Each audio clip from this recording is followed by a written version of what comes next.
ক্রয় মূল্য অনুপাত বিক্রয় মূল্য সমান 5:6।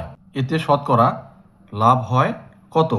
তাহলে দেখেন, সিপি 5, এসপি এখানে হচ্ছে 6। সিপি কথার অর্থ হচ্ছে কস্ট প্রাইস, ক্রয় মূল্য।